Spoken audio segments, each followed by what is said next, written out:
Mi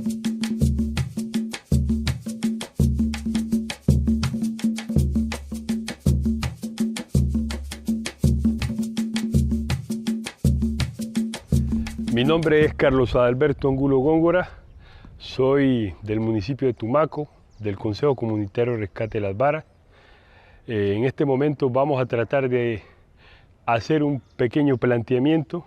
sobre algunos acontecimientos históricos del país que nos permitan dimensionar el papel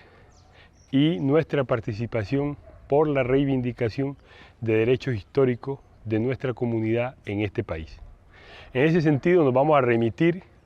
al proceso independentista, dejando claro que mucho antes nuestro pueblo inició lucha por reivindicación de derechos y una férrea oposición al sistema esclavista. En ese sentido, nuestra comunidad propone varios momentos de lucha que contribuyeron a que nuestra gente en este país lograra ir avanzando en ese proceso de exigencia de derechos. Uno de los acontecimientos de mayor importancia que tuvimos en ese proceso fue, sin lugar a duda, nuestra aguerrida participación en el proceso llamado independentista. En ese proceso, que se había venido gestando por todo el continente, donde nuestra comunidad negra descendiente de africanos había participado en todos los pueblos de América, en todos los países de América que intentaban independizarse en contra del sistema colonial europeo. Particularmente en Colombia, nosotros participamos activamente en los procesos independentistas, aunque tenemos que reconocer que una vez se fueron logrando los avances que permitieron que nuestra gente lograra derrotar a los ejércitos coloniales, la parte que de alguna manera representaba la fuerza política mayoritaria, no en número, sino en el poder económico acumulado, eran los llamados criollos. Entonces estaba por un sector los llamados criollos, estaba la comunidad indígena y estaba la comunidad negra. Los llamados criollos fueron quienes estudiaron en las diferentes universidades europeas y tenían de alguna manera la teoría que explicaba los procesos de emancipación y de libertad que se estaban ofrendando en ese momento. Los que se erigieron como caudillos políticos en ese entonces fueron básicamente los hijos de los españoles que habían nacido en América, a los que los mismos españoles no consideraron ciudadanos en igualdad de condición, sino que los llamaron de alguna manera criollos, quitándoles el mismo estatus de europeos blancos. Eso, entre otras gestiones que se generaron ahí, viene el proceso independentista y a nuestra gente se le hizo una promesa: participad en la guerra independentista y obtendréis de inmediato vuestra libertad. Nuestra gente no lo pensó dos veces, participó en los procesos independentistas, peleando por la lucha que se planteaba para construir el Estado-Nación actual, al punto de que muchas de las epopeyas importantes de ese proceso de lucha fueron escritas con letras de sangre y gloria por nuestros antecesores, cuando Bolívar, en una de las batallas importantes como fue la de Boyacá, le dice a un hombre negro: general, salve usted la patria, al general Rondón. Y este bajó con una caballería de lanceros que tenía, rompió el flanco por donde los españoles tenían mayor fuerza y los puso a estos ya no a favor sino en contra, de tal manera que ese fue un momento decisorio para ganar esa batalla. Tanto así que las fuerzas especiales del ejército actual en Colombia son los llamados lanceros, en homenaje a esa gesta. Toca dejar claro que 200 años después del proceso independentista, los hombres negros descendientes de Juan José Rondón no han logrado ser generales de alto rango en las fuerzas militares, y mucho menos los descendientes del almirante José Prudencio Padilla, fundador de la Fuerza Naval Colombiana, no han logrado llegar al grado que llegaron en alguna época donde todavía predominaba el sistema esclavista, sus antecesores. Los descendientes hoy en día no han logrado llegar a lo que 200 años atrás había llegado Padilla y había llegado Rondón, como un momento importante para todos aquellos que creen servir y que quieren seguir sirviendo al Ejército Nacional. Deben tener en cuenta que hace 200 años habían hombres negros con un rango político y militar mucho más alto que el que hemos logrado nosotros 200 años después de lucha y de batalla por las reivindicaciones en este país. Se firmó la independencia, más o menos a 1919 definitivamente. Pero la esclavización no se detuvo ahí. Se quedó hasta 1851, donde los liberales, un presidente liberal, decreta la abolición de la institución esclavista. Algunos de los esclavistas, como los arboledas en el Valle del Cauca o los caicedos en el Valle, lo que hicieron fue vender a nuestra gente a lugares o a países donde la esclavización todavía no se había acabado, como lo es el sector del Ecuador y otras regiones de Colombia donde todavía no se había abolido legalmente y oficialmente el sistema esclavista. Quiere decir que los primeros 31 años de construcción de este país iniciaron con un proceso llamado un proceso netamente esclavista. Se construyó ciertas luchas y batallas y llegamos hasta la Constituyente de 1988, en la que ningún grupo étnico en este país tenía una reivindicación particular como grupo étnico diferenciado en este país. Entonces, los vientos que generaron un movimiento social y político que conllevó a que se planteara la Constituyente de 1991, en el que se discutiría en medio de procesos de paz la necesidad de restaurar una carta que estuviera acorde al tiempo y a las necesidades del pueblo colombiano para transformar el curso de su historia, e incluso en ese proceso que es de ahoritica, de 1991, se continuó dejando excluido a nuestra comunidad. Y si no fuera por el grito desesperado de una gran parte de ese movimiento social que se gestó en torno a la Constituyente del 91, donde ya habíamos logrado tener gente nuestra que había logrado avanzar a nivel académico y que empezó a cuestionar, a organizar, a irse por ríos y por caminos y trochas para tratar de construir esto que llamamos la Constituyente del 91 y exigir que se abriera una ventana que le permitiera a la comunidad nuestra participar en los procesos de exigencia de derechos que conllevaran necesariamente a que nuestra gente fuera un ciudadano activo dentro de la legislación. Se empezó a lograr una articulación como somos un país pluriétnico y multicultural en el artículo 7º y en el 13, que somos iguales ante la ley sin distintos de raza, credo, religión, posición política, posición económica. En esos dos sentidos, hasta ahí nuestra comunidad no era miembro o sujeto de derecho particular en este país a nivel étnico. Y fue cuando, a través de la lucha y la solidaridad con otros sectores como los hermanos indígenas y otros sectores que terminaron convenciéndose de la necesidad de que nuestra comunidad fuera parte de ese cambio político que iba a ser el país, se instaura lo que llamamos el artículo transitorio 55. A partir de ahí eso le da vida a la Ley 70 de 1993 y la Ley 70 es lo suficientemente extensa y amplia y ha logrado ciertas reivindicaciones como para ponerme en este momento a especificar cada una de ellas. Lo importante que quiero mencionar de la Ley 70 es que obtuvimos un determinado territorio que siempre lo tuvimos y que siempre fue nuestro, solo que ahora constitucionalmente y legalmente se dice que esta tierra pertenece a este grupo étnico, cosa que hasta antes no se había logrado. Nosotros sabemos que ahora la tierra, más que pertenecer a individuos, pertenece al grupo étnico y que por eso se está planteando la necesidad de revisar los poseedores de mala fe en nuestro territorio, y parte de una reivindicación económica y política que tiene que hacer el Estado-Nación con nuestro pueblo,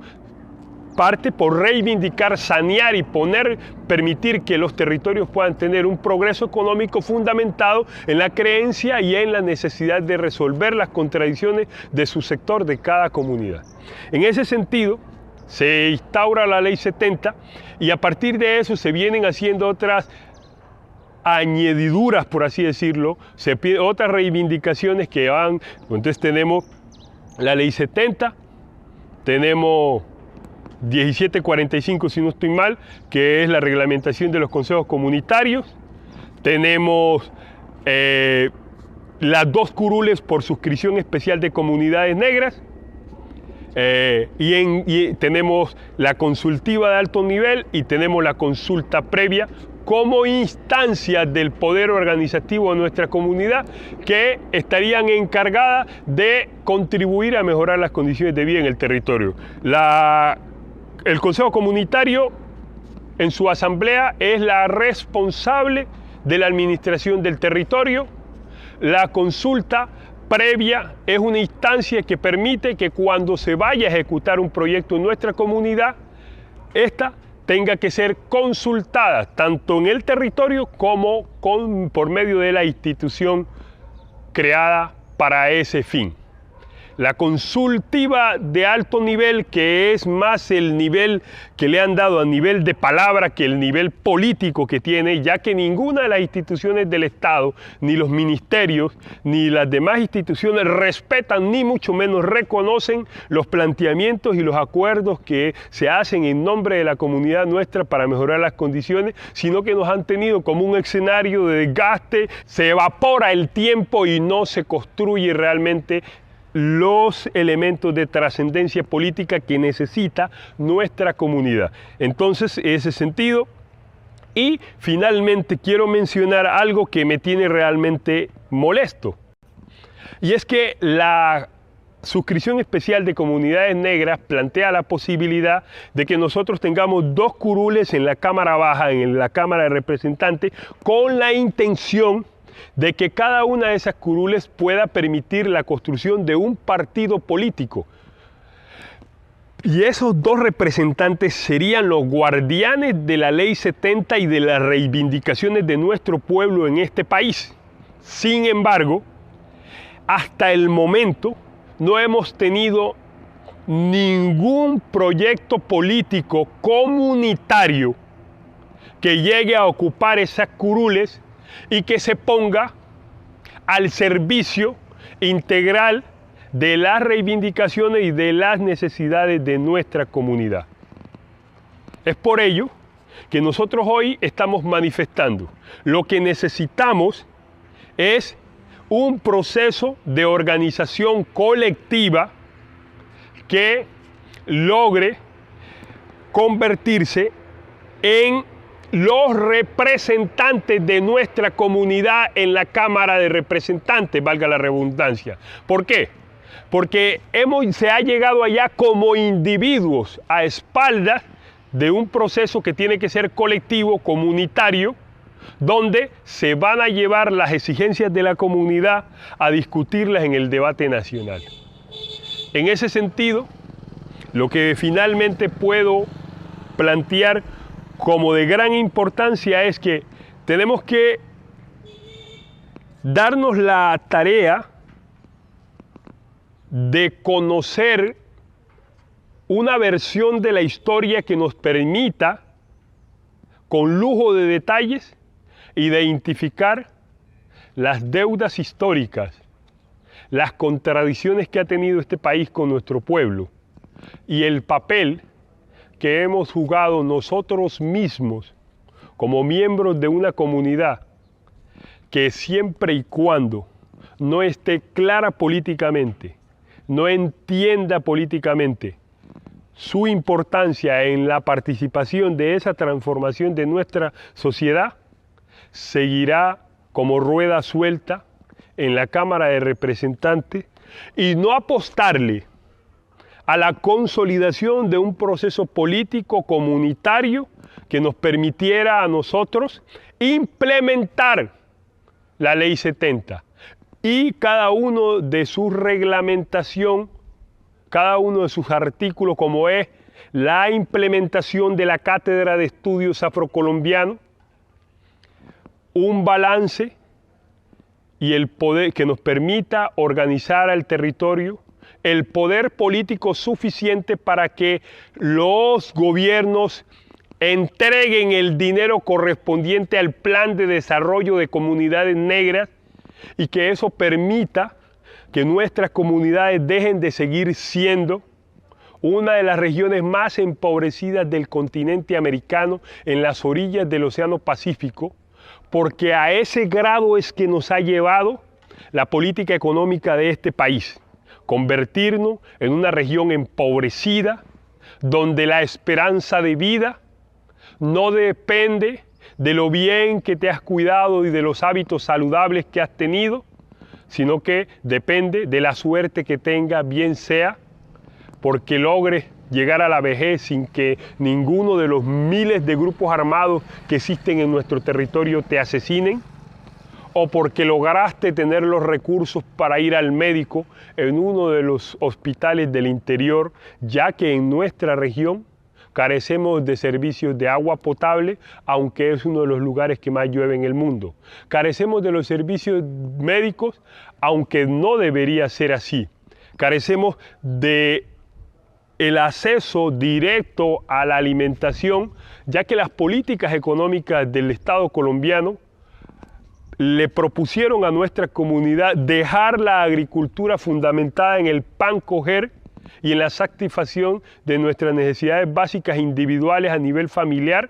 por montarnos en una lógica económica que satisface las necesidades de otros rincones del mundo, como lo es la producción de palma de aceite, como es la producción de cacao para que los suizos hagan los mejores chocolates del mundo, como lo es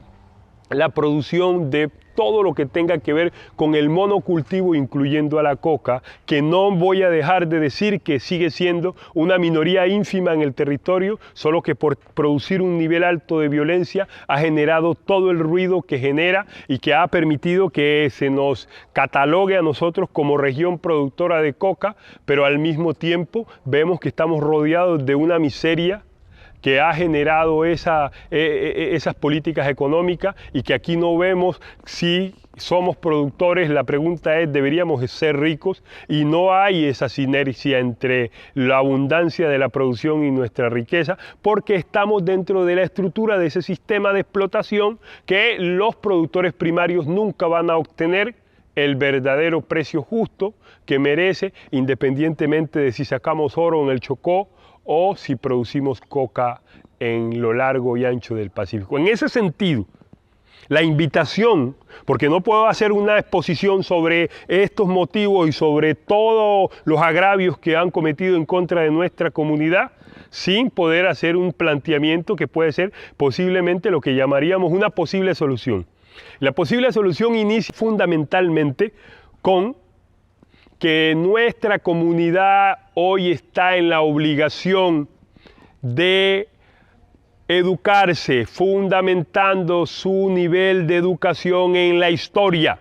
y no cualquier clase de historia. Necesitamos la historia que explica con lujo de detalles el verdadero significado de nuestra presencia y la magnitud de nuestro aporte voluntario o obligado a la construcción de este país, para dimensionar el grado de aporte que hemos hecho y el lugar que nos merecemos por ser el pueblo que trabajó desde antes de amanecer hasta después de oscurecer y desde tiempos coloniales, hace más de 500 años, para construir la grandeza nacional. En ese sentido, nosotros hemos trabajado más que cualquier otro sector en este país y deberíamos tener derecho a la riqueza nacional, deberíamos tener derecho al avance que ha logrado este país en temas de educación, de salud, de vivienda, de acceso a la tecnología, de acceso al transporte, al agua potable, a la vivienda dignificada. En ese sentido, nosotros deberíamos ser un pueblo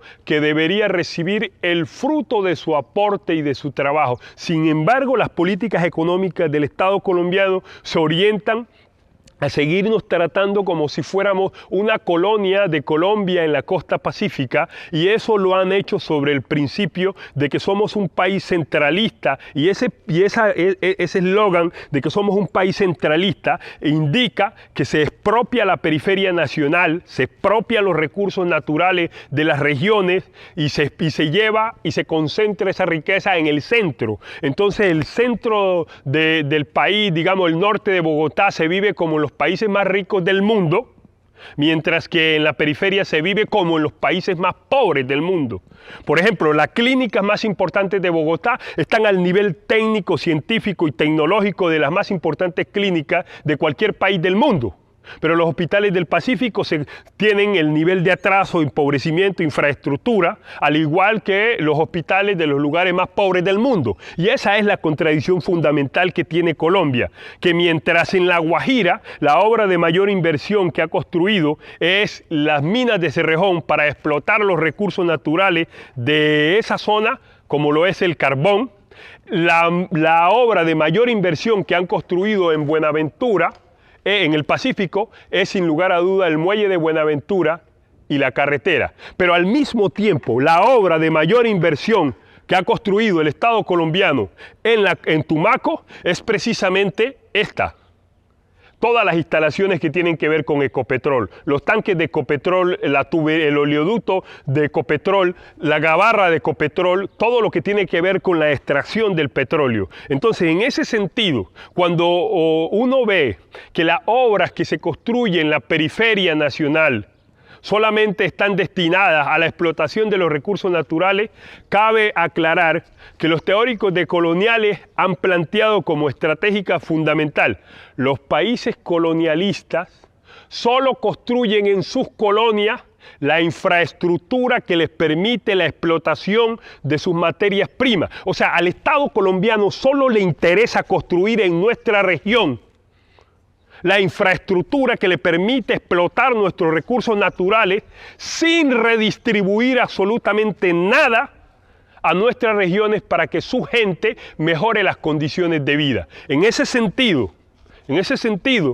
la única opción que tenemos como comunidad es dos opciones. O optamos por un proyecto político independentista, o si vamos a seguir creyendo en el proyecto de Estado-Nación, tendremos que tener la fuerza política que nos corresponde. Y la fuerza política que nos corresponde está fundamentada en lo juicioso y organizado que seamos con nuestro voto. Si nosotros utilizamos nuestro voto de la mejor manera, podemos tener fuerza política para decidir por lo menos lo que ocurre en nuestros territorios. Pero mientras nosotros sigamos eligiendo a los caudillos regionales que se postran de rodillas ante los caudillos de la élite nacional, solo para que estos les permitan gobernar las regiones nuestras, como lo han venido haciendo hasta ahora, en el que independientemente de que se desaparezcan los recursos, nunca logran tener castigo, porque si se les castiga, la misma élite a nivel nacional pierde los votos que los representarán en el Congreso y en la presidencia. Entonces esta le acolita a los líderes regionales que hagan lo que quieran con la periferia siempre y cuando estos le consigan los votos de los lugares recónditos para mantenerse en la capital administrando los recursos de todos. Y ese es el motivo por el cual no hay sanción en nuestro territorio sobre los aspectos que no consideramos positivos de la utilización de los escasos recursos que envía la nación. Por último, la apuesta es: lo más importante que hoy tenemos que hacer es conocer nuestra historia para que juntos construyamos un proyecto político que logre resolver las contradicciones históricas en las que hemos vivido. Desde ese sentido, la Red Pana está invitando a un grupo de compañeros,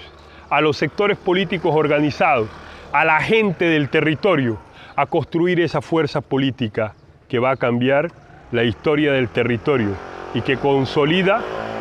la unidad de nuestro pueblo con el símbolo del poder negro. Que tengan un feliz resto de día.